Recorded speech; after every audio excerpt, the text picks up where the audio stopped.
This is Dan, and this is the Napkin Academy. This lesson is drawing people, the toughest and most important of all.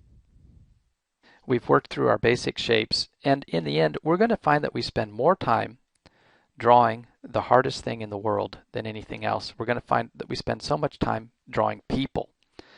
I spend a lot of time drawing little stick figures. I love drawing stick figures. I think stick figures are just the way to go. They're super quick. The thing that's interesting about a stick figure is you can suggest so much with so little. So for example, if I want to just draw two little stick figures, and I can start out with two stick figures that look more or less identical, I can make one a happy stick figure and I can make one a sad stick figure. And I could make one just by adding a little bit, let's say a happy girl, and I could make one an unhappy man just by adding the tiniest bits. If I wanted to give a little bit more detail, I could add some little feet and some little hands. And the thing is, we're going to be able to be incredibly expressive with just our stick figures. In fact, I think that for most of us, for most of the drawings we'll ever need to make, these little stick figures are going to be our greatest pals. I can show somebody running. I could show somebody, I don't know. Oh, I know. Let's do one. I could show somebody cooking. It's the stove here. And uh-oh, it just burned. Oh no, unhappy. I could show somebody talking happily on the phone. Of course, phones don't look like that anymore. But trying to do a stick figure talking on an iPhone or an Android doesn't look like much. I think it's important. Iconographically, let's go ahead and make a phone look like a phone. I'm not sure what that person's doing. It's too bad that our phones, let's draw a phone today. It's just a square with rounded circles and another square in the middle and a little button. You know, back in the old days, of course, a phone uh, was made up of circles, and, you know, you could sort of tell what it was.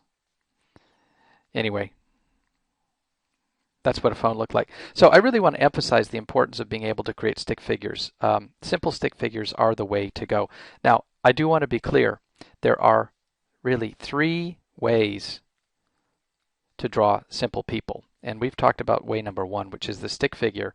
The second way is what we're going to call a block figure. And I don't know that these are as useful as stick figures are. A lot of people think that block figures are really great because you can really emphasize you know, what someone's doing. But the trouble for me with the block figures is they're harder to draw, and they're actually a little bit less expressive because there's more emphasis on the body and less emphasis on the face.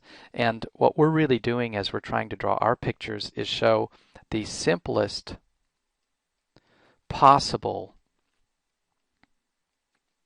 intuitive view of what is going on with this person. And to me, most of that gets emphasized by what's going on in the head and just a little bit of a suggestion on the body. I guess if we really wanted to show what someone is doing as being the important thing, then maybe these block figures, if someone's sitting down, a little bit winded, maybe the block figures are a little better. But I just don't find them quite, for me, from just a purely aesthetic perspective and ease of drawing, I don't find them quite as effective. And then there's a third type of figure, which is really going to be called the blob figure. And I'm not very good at drawing these, but there are a lot of people who are, and there are a lot of people who draw a lot who swear by the blob figure. The problem I have with the blob figure is that they're exceptionally hard to draw doing much of anything except dancing. Matisse was the master of the blob figure. What I find blob figures are really good at is if I don't want to emphasize so much how someone's feeling or what someone's doing, if I want to just emphasize that I've got a lot of people and I practice a bit, I can draw a lot of blob figures pretty fast and give a sense that there are a lot of people and that what matters isn't so much the individual's expression, but sort of the fact that there's a group. So that's kind of how I break them up. We've got stick figures. Uh, let's shift color so we can highlight a little bit what we're talking about here. For me, I think that the stick figure, if you practice them, they can be exceptionally expressive. If I want to show someone so happy that they're just jumping up in the air, I can do that just by bending their legs. If I want to show someone is sitting down, I can do that too.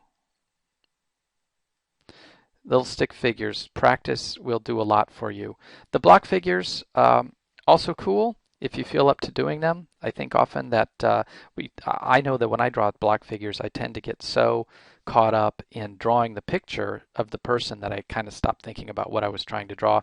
And of course, our blob figures, mostly useful in my mind if we want to draw a lot of people really fast. So that's the way I think that in my mind I think about drawing figures and people. If you can focus on your stick figures and get them done, you're going to be all set. And in summary, when it comes then to drawing our people, our greatest challenge, we have 3 types. The first type is our stick figure. The simplest, in my mind, really the easiest to make the most expressive, indicating to us that we have 3 kinds. And kind number 1 is me. Kind number 2 is a block figure. We use more when we want to emphasize not so much what someone is thinking, how someone's feeling, but really what someone is doing. And in this case, let's say someone is just sitting there. We really want to emphasize that someone's just sitting there. We make a block figure. And who's going to be sitting there? Let's give him a big old hat. Sitting there is Abraham Lincoln. There we go.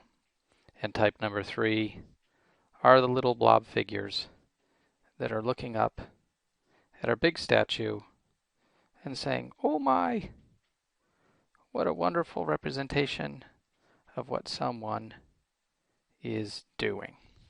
And there you have it, our own little view of the Lincoln Monument in Washington, D.C. What you can do with simple people.